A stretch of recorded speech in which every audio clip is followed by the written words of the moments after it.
Ghost, the Bootlegger's Horse, Part 5, Final Part. The winter passed. Cake and Buttons got themselves organized to make the move. Not an easy thing with 6 kids, but they managed. When the day came, Trail and Hetty helped them out as Cake and Buttons had done for them. This was going to be a big change. It was a bit scary. Cake in particular was as nervous as a cat, but he had also excited the rest of them. Sometimes change is a good thing. The ice was melting, and spring with its gentle breezes brought the scent of blossoms and warmed land. Hal was eager to be out after being cooped up for months indoors. Diamond was restless too, chafing at the bit to be once more stretching his legs. It promised to be a lovely day, the perfect kind of day for an outing in the country. Black Diamond trotted along happily, enjoying the sun and the smells of the countryside. Hal relaxed in the buggy seat and gazed on the farms and pastures around him. The waves of grass bending in the breeze. The landscape grew familiar as his destination got closer. His mind went back to the spring day a year ago when he had first entered the town of Grenville. He took it all in again as he walked his horse slowly down Main Street. It was as pretty as he remembered it. The houses were well kept. It was quiet, with just enough people and passers-by to keep it interesting. In the summer, it would be shaded by the tall, mature trees that lined the streets. He reined in Diamond at the front of an old building with a sign tacked to the door that said bankruptcy sale. Looks like it must have been quite the place once, he thought. He stepped down from the buggy and cupped his hands to look in the window. Yep, must have been really nice in its day. It's even got a piano. The seed of a thought began to germinate. Hal looked down the street towards the old general store and noted the freshly painted sign. That young fellow must have decided to spruce up the place finally. He got back into the buggy and went down to investigate. As he pulled up in front, he was surprised to see Trail on a ladder fixing some shingles. Trail took in the elegant man with his elegant buggy and the elegant... His mouth dropped open. Hey, isn't that Kip Allison's horse, Black Diamond? Well, it was, but he's mine now, Hal responded with pride. Trail suddenly realized who the handsome, well-dressed man in the buggy was. His face got pale. Then Hal, seeing Trail's nervousness, added, I'm retired from the force now. Trail visibly relaxed. Hal took in the new store. This your place? Not exactly, but George and I are partners, said Trail. A change in careers, I suppose, smiled Hal. Trail grinned and shrugged his shoulders. Some might say that. Then they both laughed. Hetty was bringing some apples out to set on the front steps. Come in and see the changes. Hal took in the baked goods, pies, jams, and jellies on the shelves, bolts of material alongside the dry goods. It looked full and prosperous. Even the gray cat on the new lunch counter gave it a warm, inviting atmosphere. How's business? Said Hal.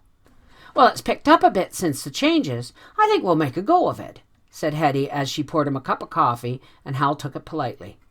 Would you like some pie with that? She asked, and was about to cut a slice from the one on the counter when at that moment George, covered in flour, came from the back with a large chocolate cake. How about a piece of cake instead? Said George. He'd been working on a new recipe and was eager for someone to try it. Well, I'm not going to say no to that, said Hal, and smiled as George proudly handed him a plate with a sizable portion. Hal looked around him, studying the improvements. It all looked so inviting, so friendly. Trail and Hetty's obvious happiness and warmth touched everything. How different it would have been if it had been Trail instead of Kip that he met that night on the road. While he pondered on all of this, he thought on his own situation. By the way, what's the story on the old hotel down the road? Hal nodded his head in the direction. I think the bank owns it, answered Trail. Hasn't been running a couple of years. Used to be quite the going concern, but I heard the owner had a gambling problem and lost it. Interesting, mused Hal. He drank the last of his coffee and put his cup on the counter. You've done a wonderful job here, folks. You should be proud. George, that cake was delicious. I think you found your calling." Hal stood up and put on his hat and jacket. "We hope you'll be back," said Hetty, and Trail nodded in agreement. "Oh," said Hal with a wink, "I think you'll be seeing a fair amount of me." They watched Hal from the window as he got into the buggy and headed back down the street. He paused for a moment at the old hotel. Hetty nudged Trail with her elbow. "I think our retired officer has a plan in mind," she said with a knowing smile. Indeed, Hal did have a plan. He remembered the first time he'd seen the hotel and how it had brought back memories of his boyhood.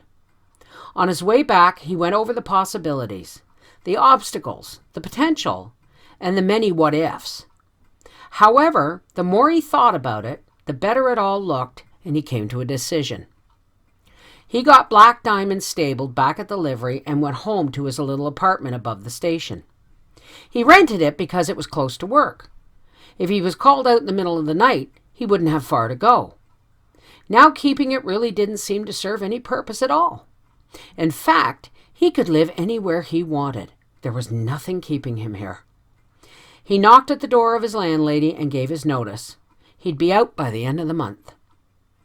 Harvard's Emporium had undergone a complete transformation. The combined abilities and talents of the three of them meant business thrived. Hetty and George worked cheerfully side by side. Cakes, pies, bread, rolls, jams, jellies, and pickles didn't stay long on the shelves. They expanded the counter to include soup and sandwiches and experimented with new recipes. Trail brought in tools and household items and stocked and reordered whatever customers were interested in. "If you need it, we can get it," Trail would say. He was known for being reliable and trustworthy. He was also good at servicing any machinery that broke, and that brought in more customers. Change seemed to be happening everywhere. The town of Grenville was showing confidence that the hard times were in the past. Little shops had opened, a magazine stand, a pharmacy. Cake's harness repair was doing a brisk business from the front room that faced the street, and the new sign painted in gold, Halford's Hotel, meant that Hal had made the decision to put his inheritance from Aunt Gladys to good use. He bought the old hotel soon after he visited Grenville that spring and had spared no expense in restoring it to its original charm. There were leather armchairs, fringed lamps, and heavy brocade curtains. The front foyer had a thick oriental carpet and a beautifully carved mahogany staircase that led upstairs to the lavishly furnished rooms. Guests were treated to welcoming hospitality. News about its grandeur traveled quickly, bringing customers old and new to the area. Hal's success and generous character provided jobs with good wages. Debts were paid, new houses went up, even a few motor cars started making an appearance on the street. The community prospered. Some more changes were coming. George was in the kitchen baking one morning when Hetty came in bright-eyed and glowing. She sat down, poured herself a coffee, and tapped the counter for George to come join her. "George, we've got to have a little chat." George's eyes widened as Hetty started explaining the situation. "I think I might have a solution," said George kind-heartedly. "It's something I've been thinking about for a while now anyway. Don't worry, it's all going to work out." George loved Hale and Treddy like family. Hearing her news had certainly brightened his day, but there was no getting around it. Some adjustments would have to be made. He whistled happily as he strolled down the street towards the hotel with a plan in mind. He passed by the harness repair and waved in the window. Cake was talking to a customer, but smiled and waved back. Nice people, thought George. He thought back to how his life had changed from being so empty and lonely to being so full and having so many friends. Sometimes things just work out. George was always impressed when he walked into the front lobby. It smelled of leather and waxed wood. He noted that Hal had recently moved the old piano into the foyer beside the mahogany staircase. Both shone with polish. It was in just the right spot where it could be listened to when customers came in. Hal was polishing the already polished counter as George entered.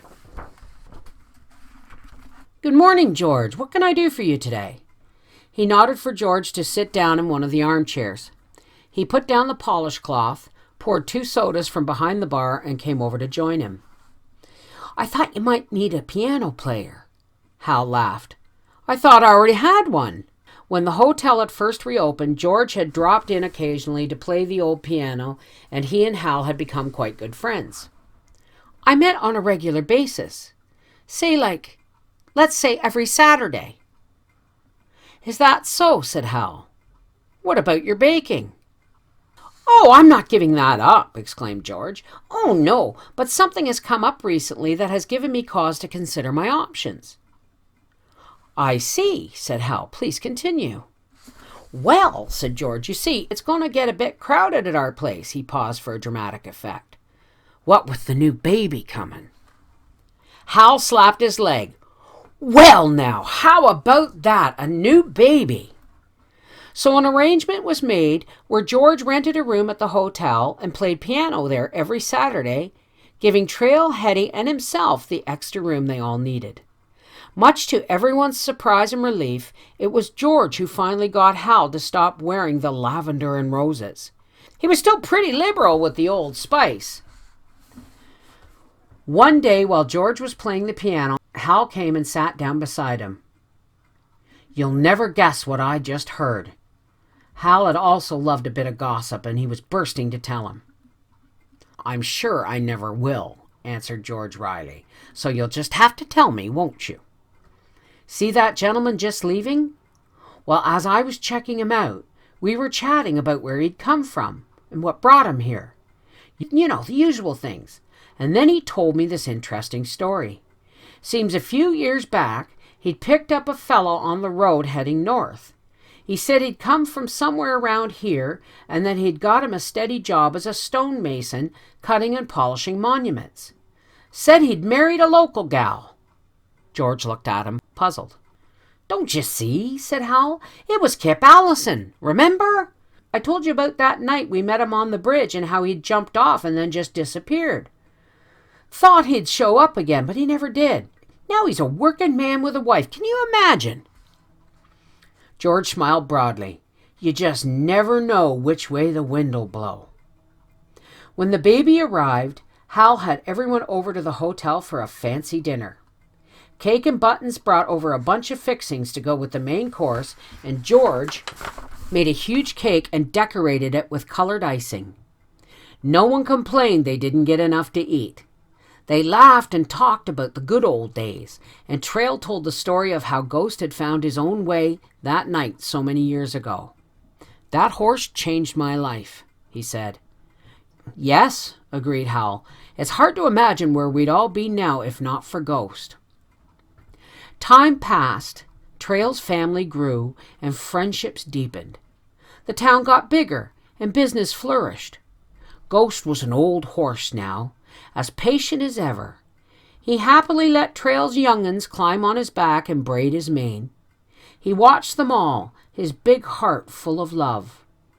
One day, when Trail went out to give Ghost his daily apple, he noticed he was staring up at the blue hills that were once his home. Trail scratched him under the chin, and the big horse leaned into him. "Hey there, fella. You miss being back there?" Ghost flickered his ears and turned as if to say, "Don't you know? Wherever you are is home to me." Trail looked into his dark, shining eyes and nodded. "Yeah, you're right. This is home now, for all of us." The end.